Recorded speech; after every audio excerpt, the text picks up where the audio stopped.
Irmãos, aqui é Paulo, não é um Paulo, é o Paulo. Nós estamos falando do apóstolo Paulo, que por muitos de nós sempre foi admiradíssimo. Paulo, ele planta uma igreja numa cidade chamada Corinto. É bem verdade que em uma das suas viagens missionárias, os apóstolos não queriam levar o evangelho aos não-judeus, porque o judeu, ele achava, ainda não tinha compreendido a dimensão de evangelho de Jesus, e eles achavam que o evangelho era somente para os judeus. Mas o próprio Cristo se revela a Paulo e fala assim: ó, você será o apóstolo dos gentios. O que eram os gentios? Eram aqueles que não faziam parte do povo judeu. Deus, o próprio Cristo se revela para ele. Nós temos que lembrar que Jesus já tinha ressuscitado, mas agora Jesus aparece exclusivamente para Paulo, com uma única missão: eu quero te usar para ir pregar para aqueles que ninguém quer pregar. Hoje nós o admiramos. Hoje nós olhamos para Paulo, vemos a escrita dele, toda a história deles e achamos incrível. Mas o que Deus convida agora Paulo para viver é para pregar para aqueles povos que ninguém queria. Deus usa Paulo para pregar para os rejeitados, para aqueles que ninguém dava valor, para aqueles que estavam perdidos. E aí Paulo não somente recebe a missão, mas ele vai, porque muitos de nós às vezes brigamos para pregar onde já tem vários pregadores. Muitos de nós queremos pregar ou queremos ser usados por Deus aonde já tem um monte. Errado não, com certeza, sempre tem espaço para todos. Mas por que não ir aonde ninguém quer ir? Ah, pastor, o senhor não me dá a oportunidade para eu ministrar a palavra. Vai ali na esquina. Pede Fabiano para ligar uma caixinha de som para você ali na esquina. Começa a pregar em frente ao mercado. Vai para a praça. Começa a ministrar a palavra na praça. Eu estou falando de um homem que foi esse exemplo. Ele começou a ir em cidade que todos não queriam ouvir. Sabe qual é o resultado final das viagens missionárias de Paulo? Pessoas pegavam pedras e apedrejavam ele. Teve cidade que Paulo teve que sair escondido por uma corda, porque o povo todo queria matá-lo. Pastor, mas e aonde que está Jesus? Aonde está Deus nisso? Aonde está Deus? É que teve muitas igrejas que o próprio Paulo não conseguiu ver crescer tanto, mas mesmo querendo as pessoas apedrejá-lo, depois de um tempo aquela semente começou a germinar, e aonde ele passava, nascia-se igrejas grandes. Tem árvores que você vai jogar semente e você não vai ver crescer. Tem locais aonde você vai passar e o que você vai ministrar, talvez você não veja florescer, mas o fato de você não estar vendo florescer não quer dizer que Deus não está te usando. Vão ter lugares que você vai entrar e as pessoas não vão querer que você esteja lá, mas não deixe de falar aquilo que Deus te entregou para falar. Vão ter lugares que Deus vai te conduzir e pessoas não vão querer te ouvir, mas fale aquilo que Deus te mandou falar. Porque um planta, outro rega, outro colhe, mas quem dá o crescimento é o Senhor. Paulo, ele planta essa igreja, a igreja de Corinto, e depois de plantar, essa igreja começar a se formar, começam a vir líderes para dirigir a igreja, e nós temos que entender como que era a comunicação daquela época. Aquela comunicação daquela época não é igual a comunicação de hoje. Se nós abrirmos agora o seu smartphone, talvez você vai ter notícias em tempo real do que está acontecendo do outro lado do mundo, na Austrália, nos países asiáticos. Hoje nós podemos assistir a Copa simultaneamente, mas naquela época as coisas não eram assim. não existia internet, não existiam os meios de transporte de hoje. Eles faziam o quê? Cartas. Acontece que agora Paulo recebe uma carta de como está a situação da igreja para ele.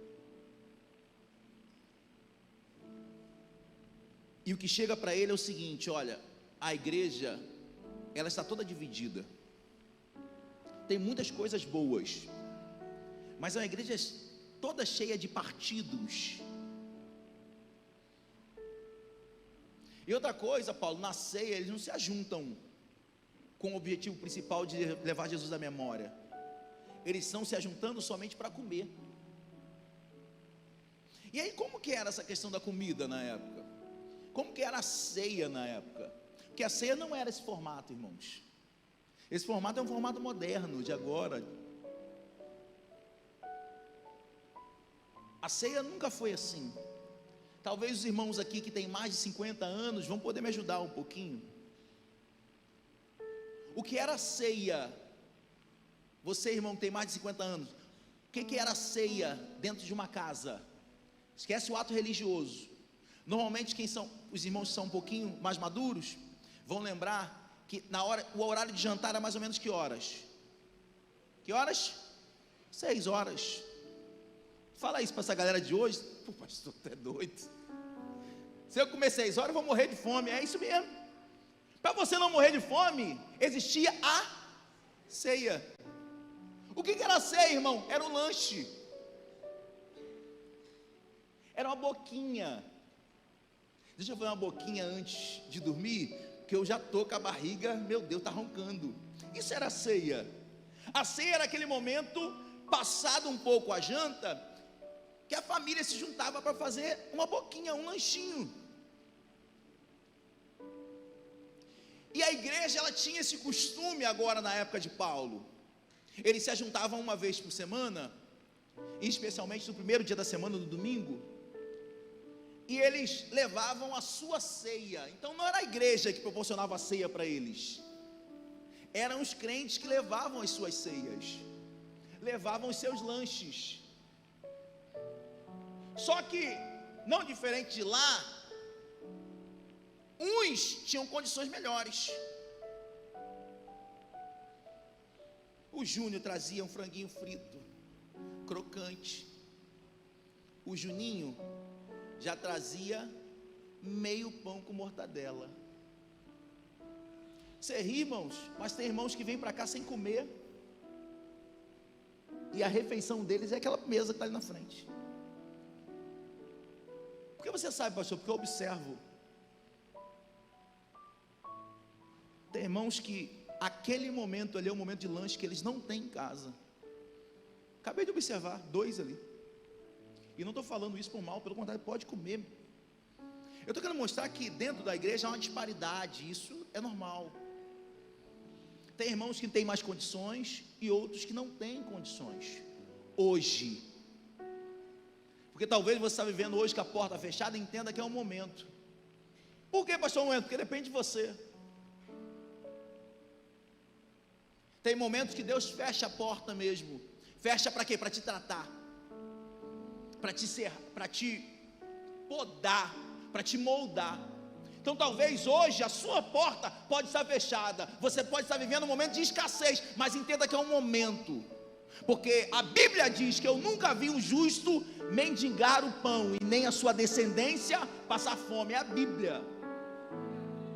Momentos que nos falta, mas mantenha a sua fé em Jesus, tendo a certeza que Deus está cuidando de tudo.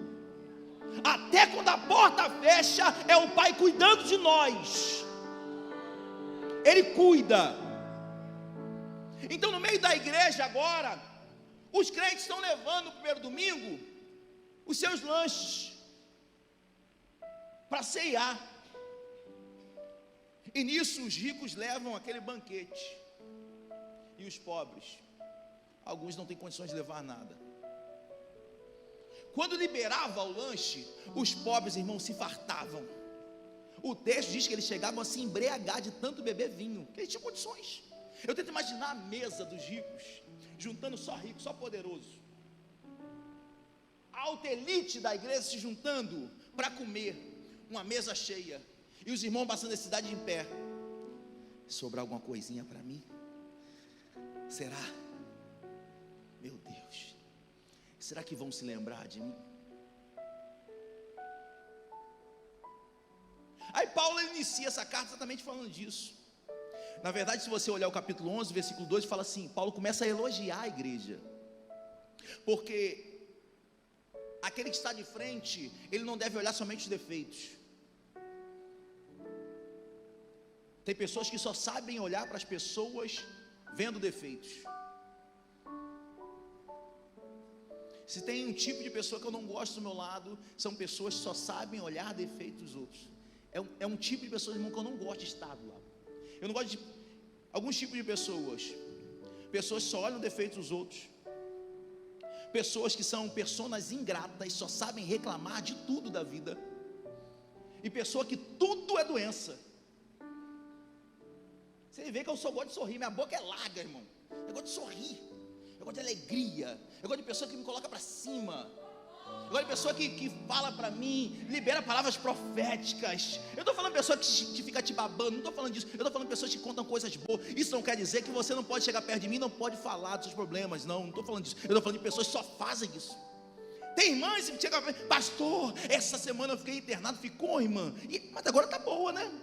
Porque já está aqui, já está boa, mas já está com uma dorzinha aqui de novo. Ai, meu Deus do céu, eu vou ter que internar. Aí chega a semana que vem, e a irmã, aquela dorzinha. Ai, pastor, piorou, você não sabe o que aconteceu a semana toda. Mas já está aqui, está boa então, né, irmã? Não, mas agora apareceu uma outra dor. Agora dor aqui. Eu falei, meu Deus do céu, misericórdia. Aí eu falei assim, não, o pastor Jorge me tirar de perto, me tira daqui, por favor. Senão essa doença vai acabar me pegando, meu Deus do céu. Sai!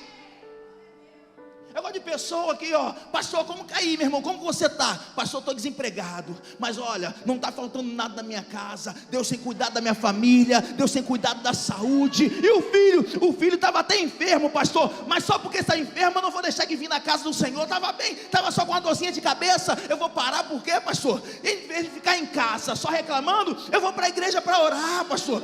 Eu gosto de pessoas que estão assim, que está tendo problema, mas o problema não para elas, o problema não fica parando, travando, não.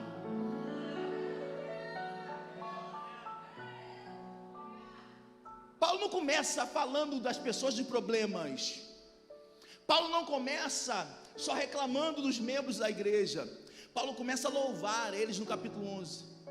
Mas agora, quando ele vai passar as orientações da ceia, ele fala assim, ó, agora sobre isso eu não louvo vocês. Eu sei que vocês têm muitas qualidades. Eu sei que vocês têm muitas coisas boas. Porque às vezes, irmãos, você olha para uma pessoa, a pessoa às vezes só chega atrasada. Tá bom, só chega atrasada. Mas se você olhar, às vezes, é uma pessoa que ajuda em tudo. Está disponível para todas as coisas. Chega atrasado, é um defeito, é uma dificuldade. Ao invés de você apontar, chega para ajudar. Libera uma palavra, Júnior. Meu filho, você só chega atrasado, meu irmão. Você é uma bênção aqui para essa igreja. Se você passar a chegar mais cedo, quantas pessoas serão abençoadas por você? Porque todo mundo gosta de você, meu irmão. Quanto mais tempo eu ficar do teu lado, mais tempo eu sou abençoado. Vamos fazer o seguinte, ao invés de você chegar tarde, chega mais cedo. Às vezes o Júnior vai falar assim, pastor, é porque eu não tenho carro e estou desempregado. Eu chego atrasado porque eu venho a pé de Saracuruna. E eu estou aqui criticando o Júnior, mas não sei da história dele. Por quê? Porque a gente nunca chega para dar uma ideia ou para ouvir o nosso irmão. Nós queremos sempre emitir um juízo de valor. Você não sabe o que os irmãos passam. Como que eu vou saber, pastor? Quando você se aproximar com um coração de amor, para amar uma pessoa e não para criticá-la. Paulo, olha, nisso eu não vos louvo. Por que eu não vos louvo? Porque vocês estão se ajuntando, não para o melhor, mas para o pior. Mas calma aí, pastor, eles estavam se juntando para ceiar. É porque tem pessoas que vêm para cá com um objetivo, achando que vai santificar eles, é isso aqui, ó. Isso aqui não vai te santificar. Tenha maturidade para entender. Isso aqui não é nada. Isso aqui é um pão normal. Isso aqui é um suco que foi comprado no mercado. O evangelho não está aqui. A memória de Jesus não está aqui. A memória de Jesus está nesse momento aqui de estarmos juntos como irmãos, pensando um no outro, orando um pelo outro, ajudando um ao outro, se importando com o outro, amando o outro. Isso aqui é um teatro. Que isso, pastor? É um teatro, porque é memória, é um memorial. Então não adianta vocês se juntarem, vocês não estão se juntando para o melhor, estão se juntando para o pior, porque não entenderam o significado, por isso é o pior. É entender que ceiar ao Senhor é muito mais do que esse momento. Aí Paulo continua: vocês estão se juntando para comer, e o significado não é isso. O que eu quero que vocês entendam, Paulo falando, não é a comida.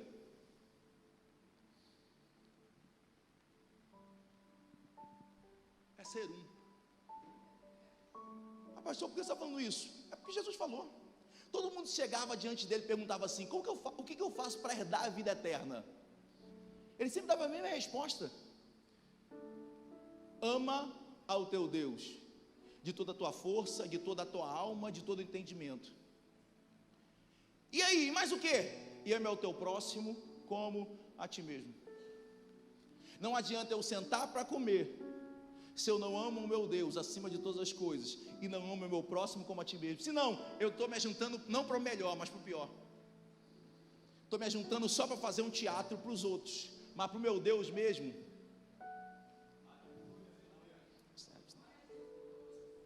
Nós precisamos nos ajuntar para a comunhão. Hoje você já olhou para os seus irmãos que estão ao seu redor aí? Você liberou uma palavra de bênção sobre eles?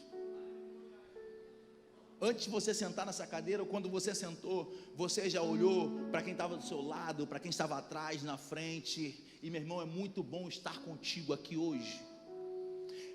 Será que pelo menos a gente consegue fazer isso? Porque talvez quem está do teu lado é uma pessoa que você não fala. Não, do lado não, porque se eu não falasse, nem do lado eu sentaria. Está se juntando para o pior. Está se juntando para o pior. Ainda não entendeu. Porque não tem como eu estar nesse ambiente e ter ao meu lado uma pessoa que eu não falo, uma pessoa que eu não gosto, uma pessoa que eu não vou com a cara. O ímpio vai falar assim: o meu santo não bate com o dele. Aqui eu não posso falar isso, por quê? Porque o nosso santo é o mesmo. Na verdade é o que é usado pelo santo que não está se batendo. Ou na verdade, o santo nunca te usou, porque ele não usa quem vive nesse ambiente. Se não amar o próximo, ele não usa, não é usado por ele. Vocês estão se juntando para o pior e não para o melhor. Vocês estão se juntando para comer. Ele continua: porque antes de tudo eu ouço que quando vos ajuntais na igreja, há entre vós dissensões. Eu tenho ouvido de longe, eu estou em Éfeso, estou em outra cidade, e eu estou ouvindo que entre vocês tem brigas, discussões. Paulo não está falando somente de irmãos que não falam um com o outro, mas está falando de irmãos que brigam, irmãos que discutiam. E isso acontece nessa igreja porque Paulo fala. Tem um momento que Paulo fala assim, que eles estão discutindo entre eles assim, eu sou de Paulo. Aí o outro grupo: não, eu sou de Apolo. Aí o outro grupo: não, eu sou de Cefas. Aí o outro grupo: eu sou de Cristo. Que por incrível que pareça, esse é o pior grupo. Que é isso, pastor? Eles falam que são de Cristo, não é porque eles querem mostrar que são melhores do que os outros. É o grupo que se acha mais santo do que os outros. São 4 grupos, 4 facções dentro de uma igreja brigando. 4 facções: Comando Vermelho, PCC. É isso mesmo, dentro da igreja. E Paulo fala assim, e é necessário que haja isso entre vós. Por quê? Ele continua o texto, ele fala, irmãos, está tudo aqui no texto. Versículo 19: e até importa que haja entre vós heresias, mentiras, inverdade sobre a Bíblia, inverdade sobre o Evangelho, para que os sinceros se manifestem entre vós. Paulo está falando assim, ó, é até necessário que haja briga entre vocês, que haja aqueles que ensinem coisas erradas. Por quê? Porque os filhos da luz precisam se manifestar. Porque se os filhos da luz se manifestar, você também consegue encontrar quem são os filhos das trevas. É necessário que haja entre nós grupinhos mesmo, porque os filhos da luz vão começar a entender. Eu estou num grupinho e entenda uma coisa. Porque na igreja tem panelinha, todo lugar assim, toda igreja é a mesma coisa. É porque na igreja tem panelinha. Uma coisa é ter aquela panela, um grupo que é fechado. Outra coisa é você ter o seu grupo de identificação. Nem todo mundo aqui vai na minha casa. Isso não quer dizer que quem vai na minha casa é minha panelinha. Até porque a maioria de vocês nunca me chamou para ir na tua casa. Aí quer ir comer na minha. Primeiro você me chama para comer na tua casa. Aí meu pastor sai para comer com os outros. Eu tenho o meu grupo de identificação, assim como você tem o seu grupo de identificação, irmãos. Isso é natural. O problema é quando só é o meu grupo e ninguém entra. Aí tem outra coisa. Não, você não tem condições de entrar aqui. Não, aí é outra coisa. Você pode ver que músico só anda com músico. Vai falar assim, músicos são do capeta. Eles são músicos, irmãos. Eu tenho certeza que você não aguenta ficar 10 minutos com eles, porque eles só falam de música.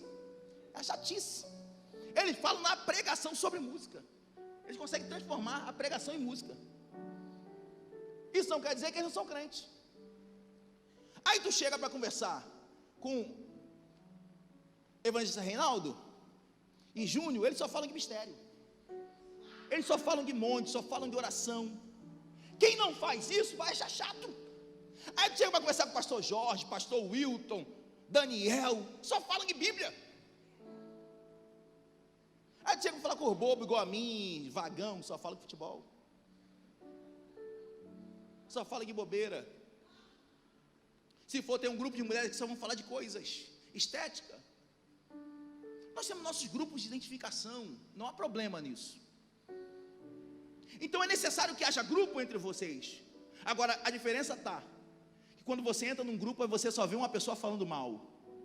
Aí é necessário que haja isso para que os filhos da luz cheguem e identifiquem. Calma aí, isso aqui não é de Deus.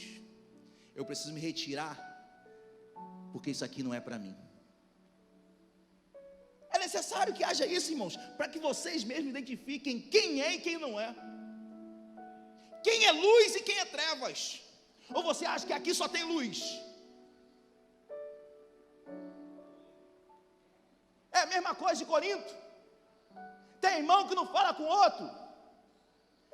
Tem irmã que vai sair daqui, ela não gravou nada da palavra, mas sabe a roupa de mais 10 irmãs que entraram aqui.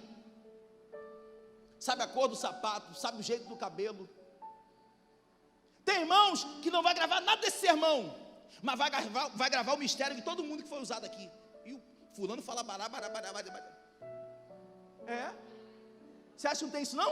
Acabou fora. Tem uns engraçadinhos aqui que sabem o mistério de todo mundo. Eles sabem o que cada um faz da forma. Esse meu filho falou assim: pai, eu gosto de você porque Deus faz assim com você, ó. Eu falei: o que eu preguei?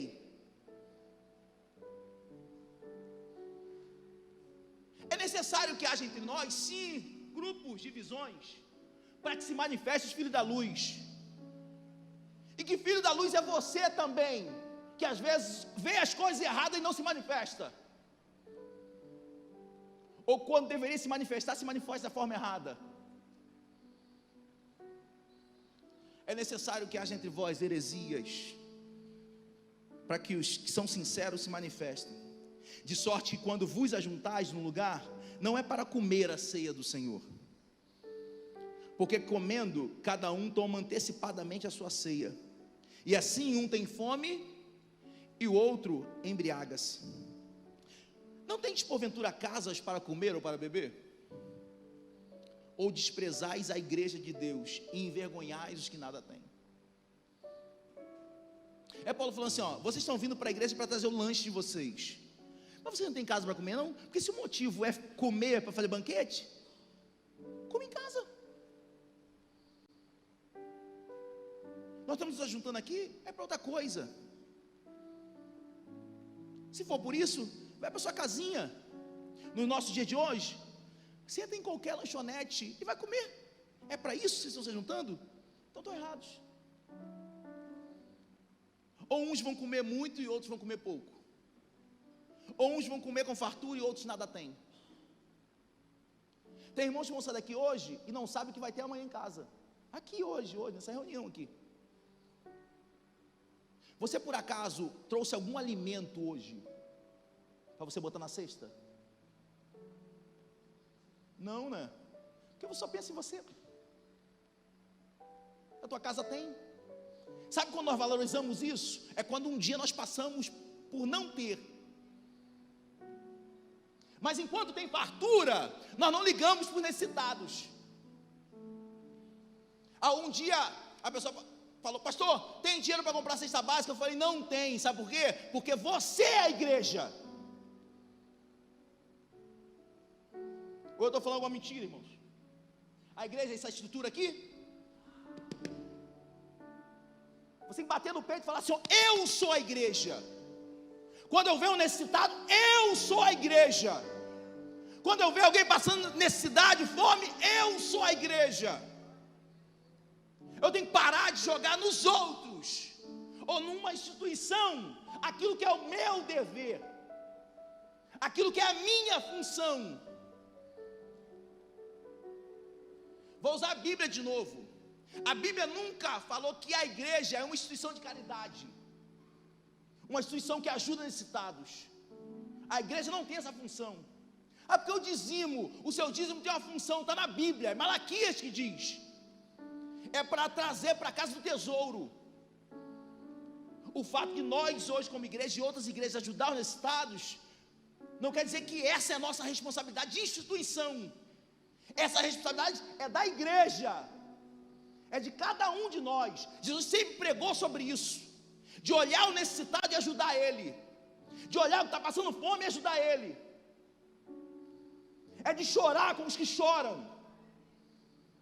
Tem irmãos aqui que estão enlutados,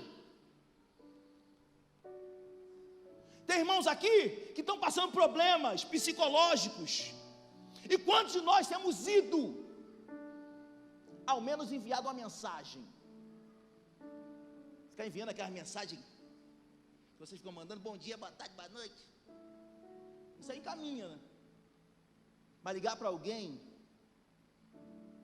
falar, posso ir na sua casa para eu orar por você?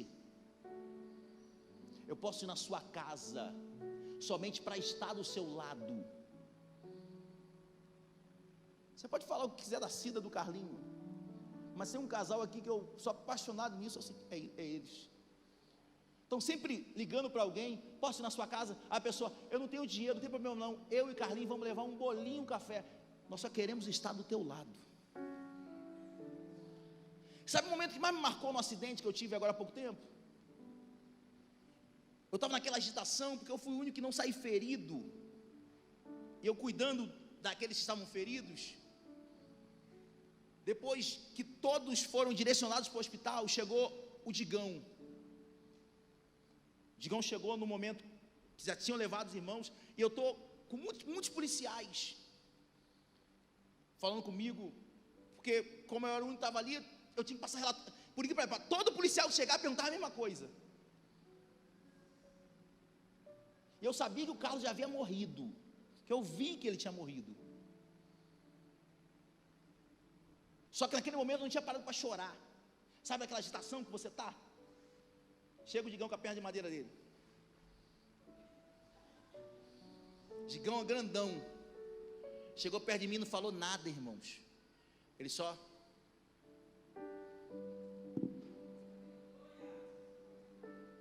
Sabe que você tenta se livrar um pouco do abraço?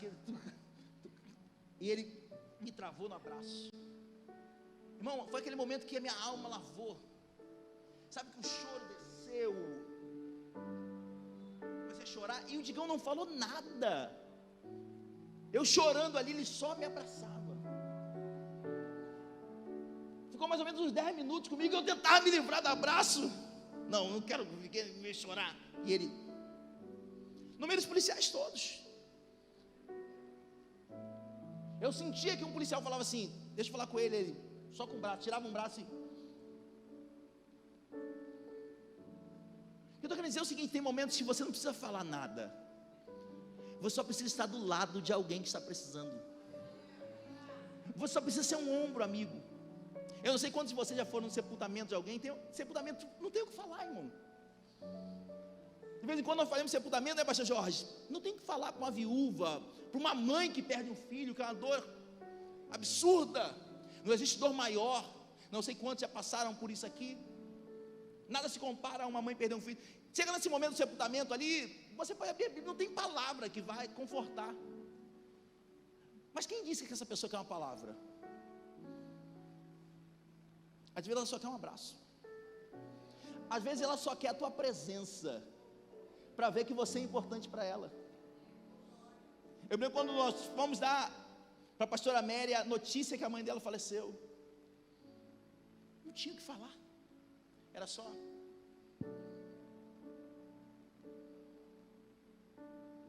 No final de tudo, ela, obrigado. Aí tu fala assim: mas não fiz nada.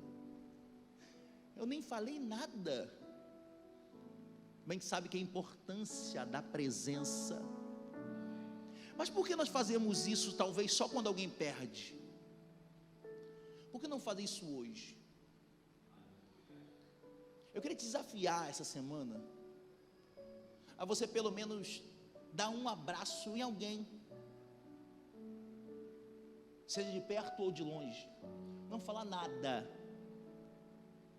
Dá um abraço em quem você há muito tempo não abraça. Eu estou falando de desafio hoje. O desafio para a igreja essa semana é você abraçar alguém que você não abraça há muito tempo. Só. Eu estou cansado de me ajuntar só para comer. Agora eu quero me ajuntar. Olha o termo, me ajuntar. Eu quero me tornar um.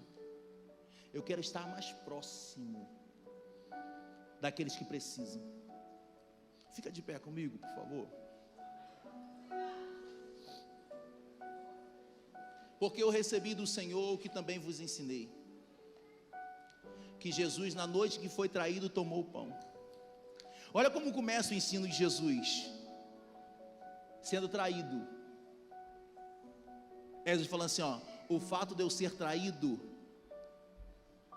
não vai parar aquilo que existe dentro do meu coração. O que é? Gratidão. Porque na noite que ele foi traído, ele tomou o pão. Tomou o pão e fez o quê? Graças, obrigado, Senhor. Mas como está agradecendo? Você é maluco. O cara acabou de sair, você vai ser morto. Mas não importa o que ele é, o que importa é o que eu sou. Não importa o que eles falam, o que importa é o que eu sou. Fui traído, mas eu sou grato. Eu fui envergonhado, mas eu sou honesto. Mentiram contra mim, mas eu sou íntegro. Não importa o que eles falam, o que importa é o que eu sou. Não importa o que dizem ao teu respeito, o que importa é o que é a sua essência, a sua natureza, exceto o que dizem sobre você, se for verdade. Aí o que você tem que fazer? Refazer o caminho. Porque o pior não é aquele que refaz o caminho, o pior é aquele que não reconhece aquilo que ele é. Eu quero te convidar a ser grato a Deus, independente das circunstâncias que estão ao teu redor, independente dos problemas que estão em volta de você, independente do que falam ao teu respeito. independente do ambiente de laço de morte, de traírem, te apunhalarem por trás, não importa o que aconteceu, porque Jesus não mudou a essência dele por aquilo que fizeram contra ele. Eu dou graças. Passe a ser mais grato a Deus. Passe a agradecer mais a Deus. E que esse momento aqui não seja um momento apenas de comer, que seja um momento de ajuntamento. Sabe o que às vezes eu fico vendo, irmãos? A maioria de nós chegamos aqui no culto, começa o louvor, a gente fica assim, ó.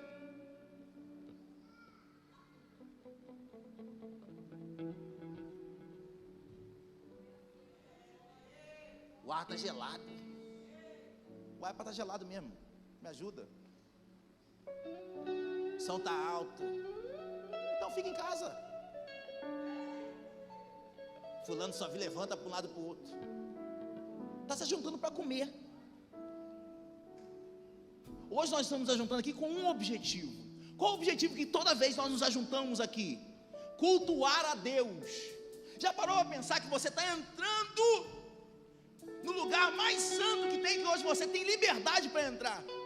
Você está entrando diante do ser mais poderoso que existe.